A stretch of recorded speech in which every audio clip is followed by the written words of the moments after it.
System analysis, online lecture number 19, power flow solutions, chapter number 10, that we have already started from previous few lectures. The contents of today's lecture is power system three-phase short circuits, which are the contents of which are included in the course contents. But the actual name of this title is internal voltages of loaded machines under fault conditions. इससे पहले हमने देखा था कि unloaded synchronous generators के case में chapter 3 में पिछले लेक्चर में हमने पढ़ा था कि अगर फॉल्ट आ जाती है तो फिर इक्वेशंस कैसे बनते हैं, सब ट्रांजिएंट्स रिएक्टेंसेस, ट्रांजिएंट रिएक्टेंसेस और स्टेडी स्टेट रिएक्टेंसेस और उसके साथ जो करंट से रिलेटेड हैं उनके इक्वेशंस क्या बनेंगे। तो आज हम लोडेड मशीन्स को पढ़ रहे हैं. This is the last topic of this symmetrical faults chapter number 10 and we will look at two examples, 10.1 and 10.2. Let us consider a generator that is loaded when a fault occurs. Figure के अंदर यहाँ पे given है 10.2 के अंदर. Figure 10.2a is the equivalent circuit of a generator that has a balanced three-phase load. Real में ऐसा कम ही होता है कि बैलेंस थ्री फेज लोड ही हो, लेकिन एग्जांपल के तौर पर हम ये ले ज़ूम कर रहे हैं. Equivalent circuit for a generator supplying a balanced three-phase load. Application of a three-phase fault at P is simulated by closing switch S. Switch S यहाँ पे शो नहीं है, वो फिगर बी के अंदर है. मैंने यहाँ सिर्फ फिगर ए को पेस्ट किया है, वो बी के अंदर हम देखेंगे. स्विच जो है वो एक्चुअली यहाँ पे उन्होंने इस फॉर्म के अंदर रिप्रेजेंट किया हुआ है. दिस इज़ स्विच एस और यहाँ पे वो क्लोज करते हैं किसी ख़ास टाइम के ऊपर. So usual steady state generator equivalent circuit है. इसके अंदर आप देख सकते हैं यहाँ से जनरेशन हो रही है ई जी, और यहाँ जनरेटर का जो एम्पिडेंस है, रिएक्टेंस है, inductive reactance, that is x D जी से रिप्रेजेंट किया है. दिस इज़ लोड साइड, और यहाँ पे वी एफ जो फॉल्ट की वजह से वोल्टेज क्रिएट होती है वो रिप्रेजेंट. यहाँ पे हम फॉल्ट अप्लाइंग करेंगे at point P. This is the load current जो लोड के अंदर फ्लो कर रही है. This is V T, terminal voltage कह सकते हैं अक्रॉस द जनरेटर, और ये एक्सटर्नल जो ट्रांसमिशन लाइन की वजह से जो इम्पिडेंस है उसको रिप्रेजेंट किया है. Internal voltages and reactances of the generator are now identified by the subscript G. जिस तरह यहाँ पे मैंने आपको बताया, जी इसलिए कह रहे हैं कि आगे मोटर है उसको हम एम से रिप्रेजेंट करेंगे. तो अगर हम सिर्फ सिंपल ई आई या एक्स डी आई लिखेंगे या एक्स डी और ई लिखेंगे तो कंफ्यूजन क्रिएट होगी. इस वजह से सबस्क्रिप्ट जी को यूज़ किया गया है. Since some of the circuits to be considered also have motors, external impedance is shown between the generator and terminals, this one, and the point P where the fault occurs. यहाँ पे fault आ जाएगा. The current flowing before the fault occurs at point P is IL. This is the current which is flowing here in the load before the occurrence of fault. The voltage at the fault is VF and the terminal voltage of the generator is VT.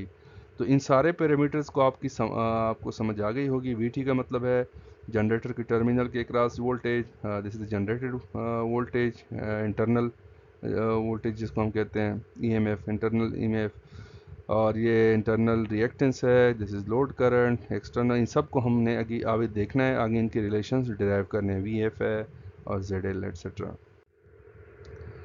So the steady state equivalent circuit of the synchronous generator is its no load voltage EG is in series with its synchronous reactors. ठीक है, हमें पता है ये दोनों series के अंदर है. You can see from here.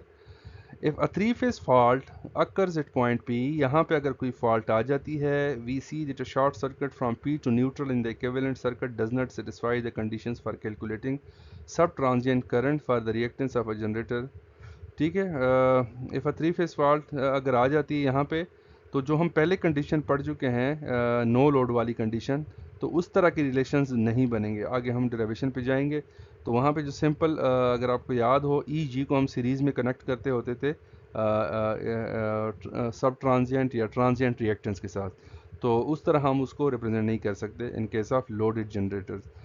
For the reactance of the generator must be X DG double prime, यानी sub transient generator reactance if we are calculating sub transient current I naught, or XDGI if we are calculating transient current.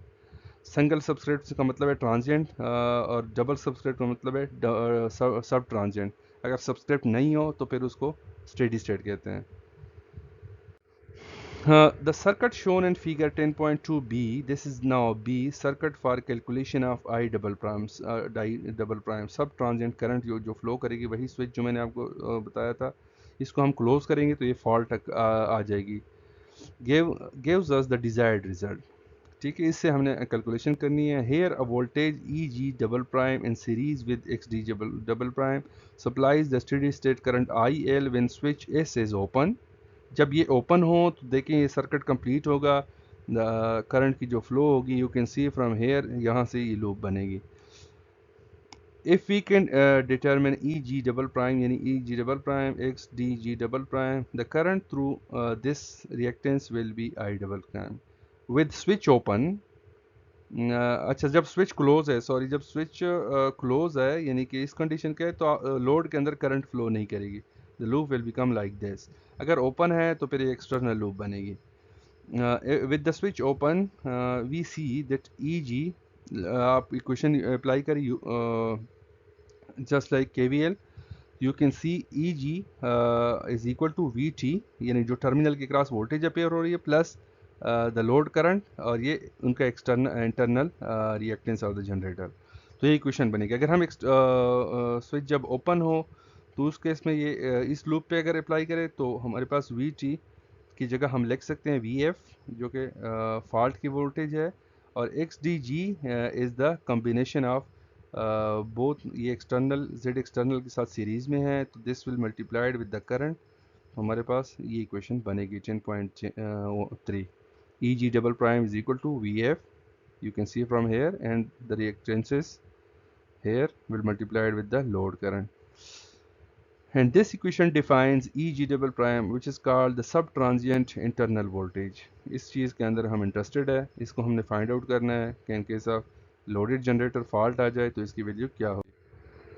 Similarly, when calculating transient current I single prime which must be supplied through the transient reactance 6D double prime, the voltage driving voltage is the transient internal voltage EG double single prime। ठीक है, single prime transient को represent करते हैं, double prime सब transient को, और जब कोई ऊपर में सिंपल हो प्राइम ना हो तो फिर हम उसको स्टेडी स्टेट कहते हैं। तो सिंगल प्राइम भी उसी तरह होगा, सिंपली यू कैन सी, लेकिन यहाँ पे रिएक्टेंस जो है वो ट्रांजिएंट रिएक्टेंस आ जाएगी, लोड करंट। बाकी क्वेश्चन बिल्कुल उसी तरह, वी एफ फॉल्ट की वजह से जो वोल्टेज है और उसके अलावा दोनों रिएक्टेंसेस सीरीज में multiplied with the load current, this is equation 10.4, ये यूज़ होगा आगे।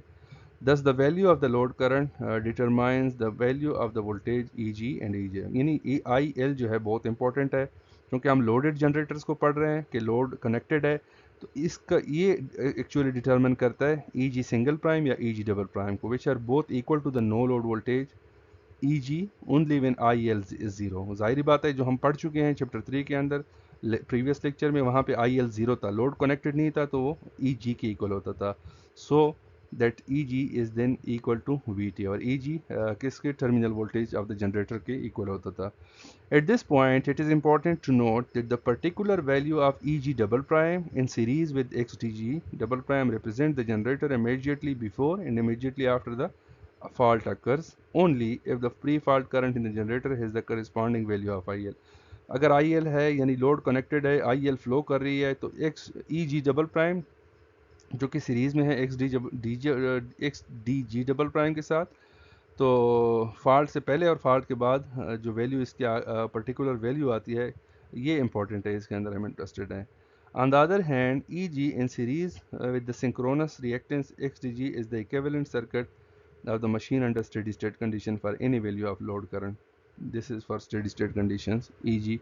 तो हम इसके अंदर जो सब ट्रांजिएंट है और ट्रांजिएंट जनरेटर का जो वोल्टेज है ईएमएफ है उसके अंदर इंटरेस्टेड है। The magnitude of EG is determined by the field current of the machine, and so for a different value of IL in the circuit of figure 10.2a जो हमने अभी देखा, EG would remain the same but a new value of EG prime would be required। यानी EG को हम इसलिए नहीं calculate कर रहे स्टेडी स्टेट वैल्यू के, कि ये डिपेंड करता है एक्चुअली मैग्नीट्यूड ऑफ EG जो है steady state EMF of the generator, इसके वैल्यू डिपेंड करती है field current of the machine, यानी जो वहाँ से मशीन के अंदर से जनरेट हो रही होती है। So for a different value, जो जब वैल्यू IL की डिफरेंट होगी तो ये वाली जो ट्रांजिएंट और सब ट्रांजिएंट जो वैल्यूज़ हैं ये चेंज होंगी। इस वजह से हम सिर्फ इन ही वैल्यूज़ को देख रहे हैं। Synchronous motors have reactances of the same type as generators, हमें पता है when a motor is short circuited it no longer receives electric energy from the power line, but its field remains energized and the inertia of its rotor and connected load keeps it rotating for a short period of time। आपको पता है कि जब fault आ जाती है या आप low power disconnect करते हैं, करंट को डिस्कनेक्ट करते हैं, तो जो मूवमेंट होती है for a very short time, 0.03 second for example, या 3 to 4 साइकिल्स या 1 सेकेंड तक, तो उसको हम उसकी जो इनर्शिया है उसकी वजह से रोटेशन हो रही होती है मोटर के अंदर। सो फॉल्ट के केस में भी ऐसे ही होता है। The internal voltage of a synchronous motor causes it to contribute current to the system. तो होता क्या है, जब वो रोटेट कर रहा होता है एक्सटर्नल पावर तो उसके अंदर आ नहीं रही होती, लेकिन वो दे रहा होता है EMF, बैक EMF, जिस तरह हम एक टर्म मशीन के अंदर यूज़ होता था, मोटर और जनरेटर के दरमियान जो फ़र्क था। तो सिमिलरली जब ये करंट कंट्रीब्यूट कर रहा होता है सिस्टम के अंदर तो उसका भी इफेक्ट आ जाता है। तो हम फॉल्ट के अंदर जनरेटर प्लस लोड या मोटर दोनों का मिला के फॉल्ट करंट को कैलकुलेट करेंगे। For it is then acting like a generator. By comparison with the corresponding formulas for a generator and the sub-transient internal voltages EM, motor के case में sub-transient voltage and transient internal voltage EM, transient और sub transient दोनों for a synchronous motor are given by, जो equation के बनते हैं उसी figure के अंदर जाएं, लूप KVL अप्लाई करें, जो लूप बन रही है EM double prime will equal to terminal voltage minus जो मोटर का रिएक्टेंस है multiplied with the IL। Similarly single subscript वाला जो है transient EMF of the motor is equal to VT minus again this value, but here is the reactance of XDM single prime. All these equations will be used in the examples 10.5 and 6. Fault current in systems containing generators and motors under load may be solved in either one of the two ways. अब हम solve कैसे करेंगे अगर loaded generator है उसके ऊपर fault आती है? दो तरीके हैं। First of all bye calculating the sub transient यानी डबल प्राइम वाला internal voltages EG double prime of the machine, motor का भी EM डबल प्राइम या EG डबल प्राइम। दूसरा क्या तरीका है, by using Thevenin theorem. Thevenin theorem के अंदर क्या होता है कि जितनी भी रेजिस्टेंसेस होते हैं या रिएक्टेंसेस हम यहाँ कंसीडर करेंगे, इम्पिडेंसेस, उस सब का हम इक्विवेलेंट फाइंड करते हैं, फिर एक वोल्टेज सोर्स के साथ उसको सीरीज में कनेक्ट करते हैं। उसके बाद हमारे पास रिक्वायर्ड करंट की वैल्यू या सर्किट की जो भी वेरिएबल डिमांड की गई उसका फाइंड आउट कर सकते हैं। तो there are two ways and there are also two example. Example 10.1 will discuss the method of sub-transient internal voltages, और जो 10.2 है that will discuss the Thevenin theorem. A simple example will illustrate the two approaches. Suppose that a synchronous generator is connected to a synchronous motor by a line of external impedance ZX external, यहाँ पे आप देख सकते हैं। The motor is drawing load current IL, हमें पता है IL will flow in the motor from the generator when a symmetrical three-phase fault occurs at the motor terminal. अब जब मोटर के टर्मिनल पे फॉल्ट आ जाती है तो फिर क्या होगा? ये फिगर है 10.3, equivalent circuits and currents flows before and after a fault at the terminals of a synchronous motor connected to a synchronous generator by line impedance. अच्छा, ये बिफोर फॉल्ट वाला है केस ए। नेक्स्ट चंद स्लाइड्स पे मैंने B को paste किया हुआ है आफ्टर द फॉल्ट, तो इसमें फिगर बी नहीं है, इस वजह से फॉल्ट के बाद जो करंट की वैल्यू होती है वो नहीं मेंशन है। Numerical values or example, for example 10.1 के अंदर ये सारे न्यूमेरिकल वैल्यूज़ जो हैं यूज़ होंगे।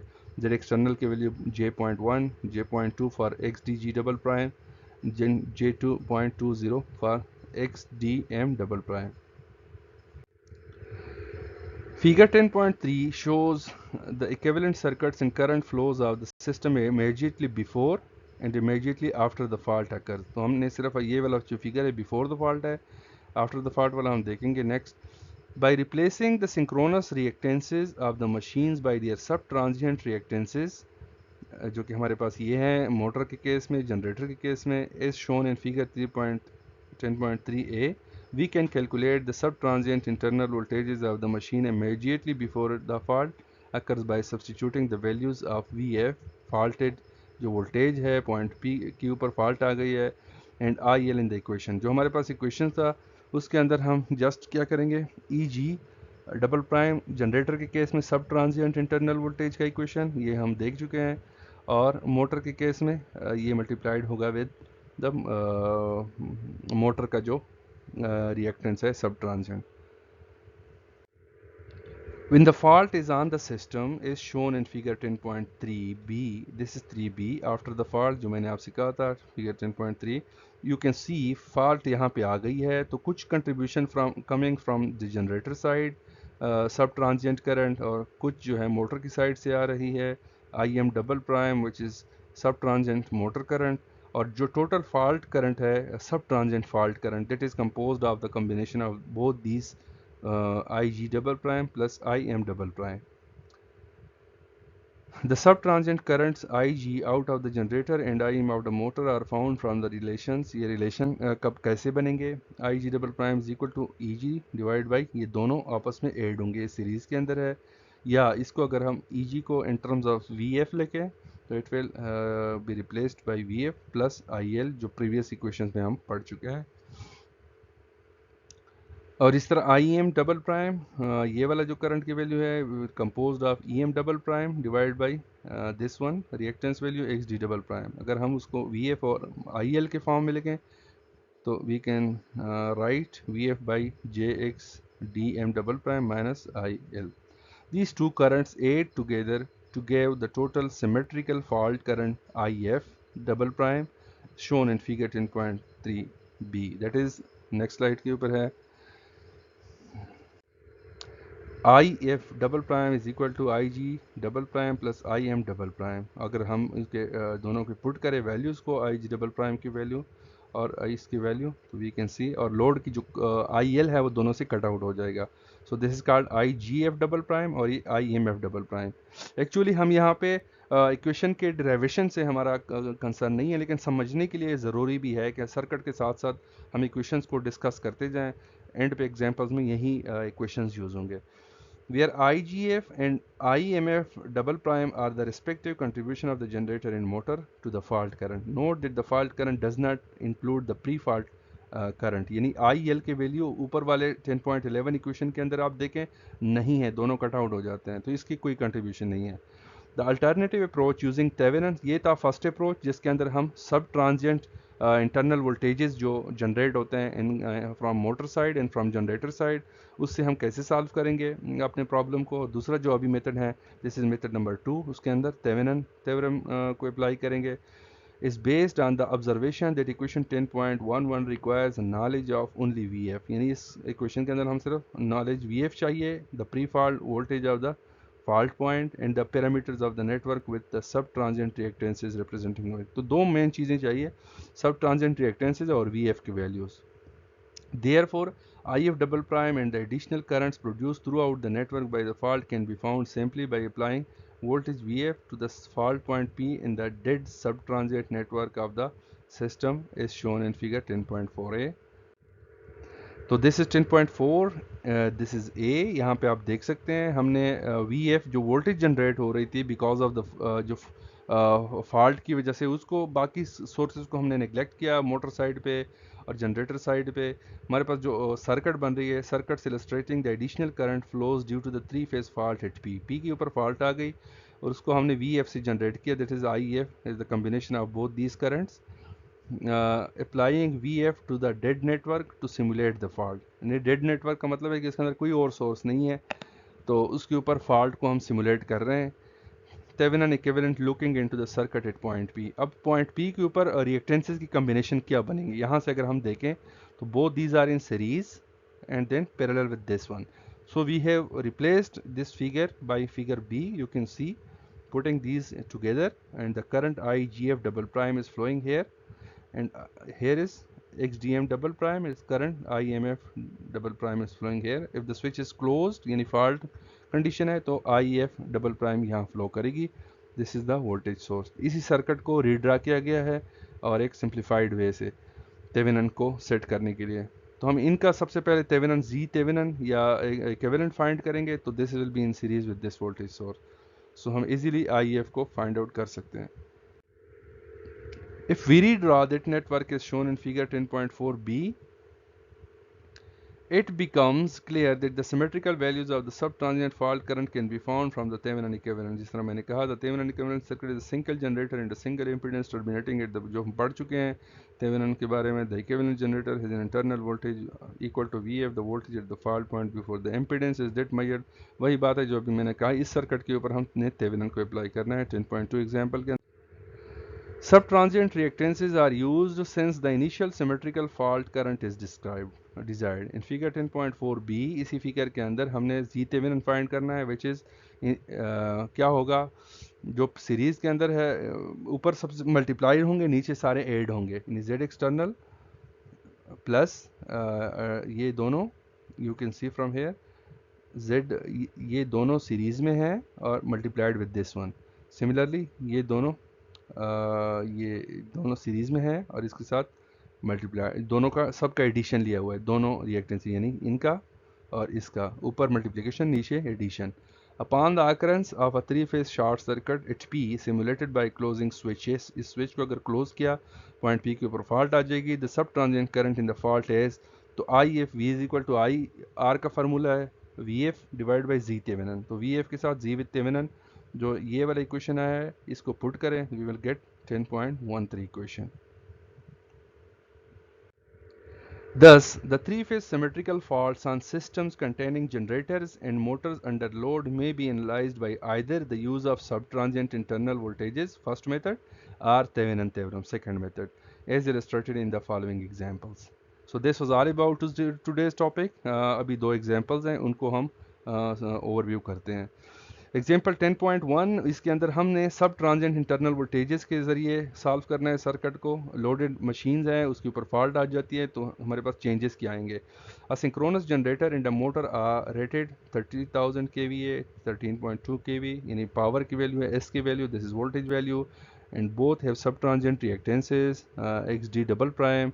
The line connecting them is a reactance of Z external की value 0.01 इसकी value हो जाएगी 10%.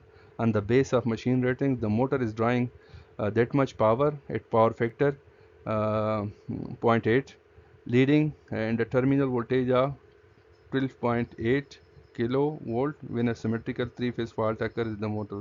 अब find क्या करना है, find the subtransient currents in the generator IDG double prime, the motor IDM double prime, and the fault by using the internal voltages of the machine, and the fault value IF को find करना है.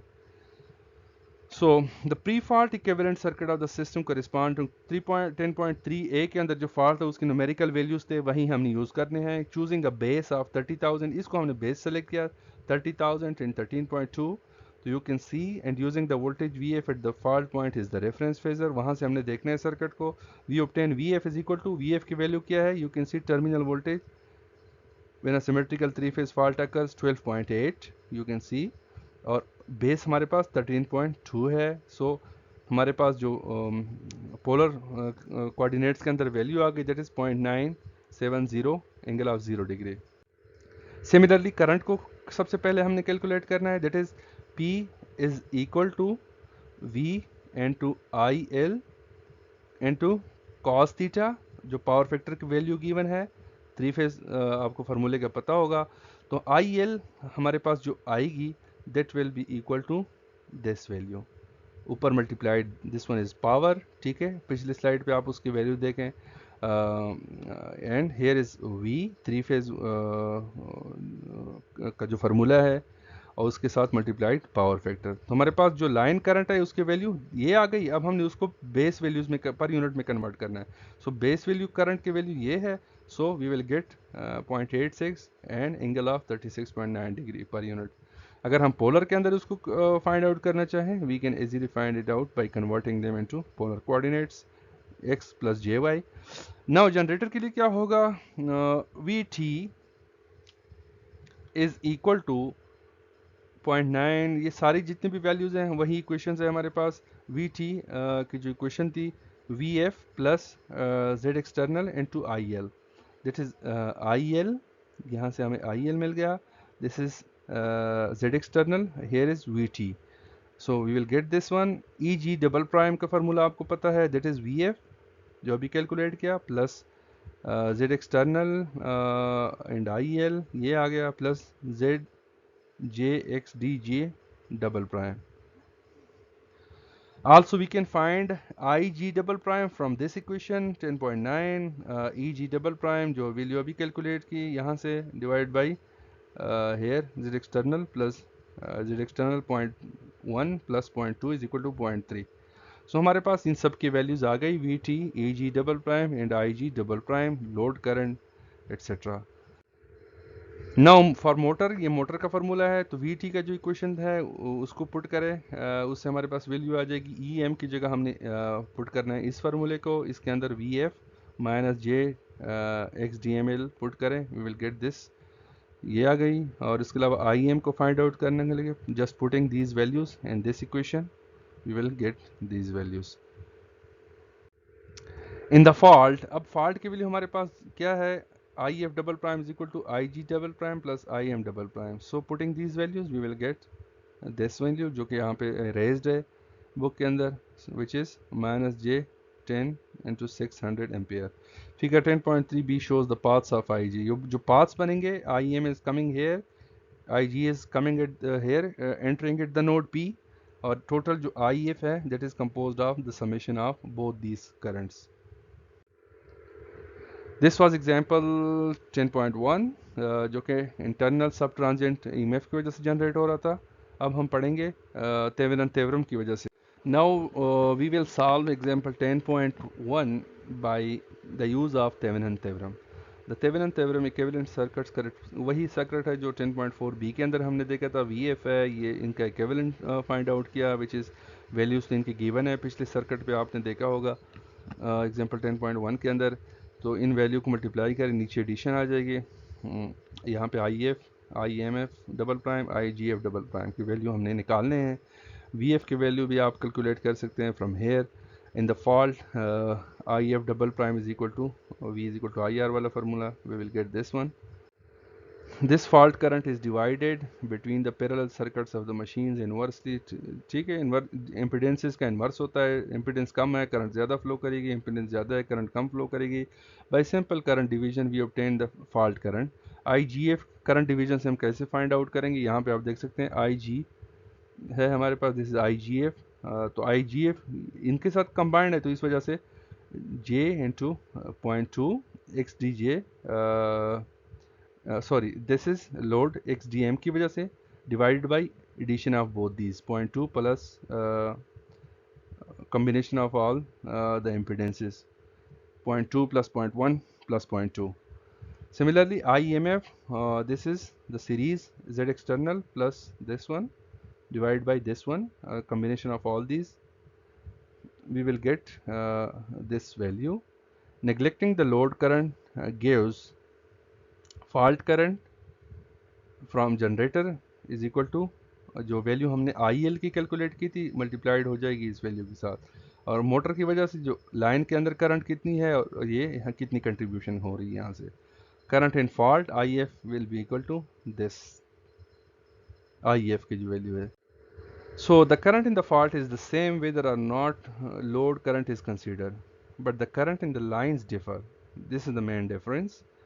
कि fault की जब तो same है लेकिन line के अंदर जो करंट है वो डिफरेंट होगी. When load current IL is included we find from example 10.1 that IL जमा करे, तो यहाँ पे यू कैन सी ये value. Note that IL is in the same direction is IG double prime but opposite to IM double prime. The per unit values found for are the same as in example 10 point, so the amperes values will also be the same.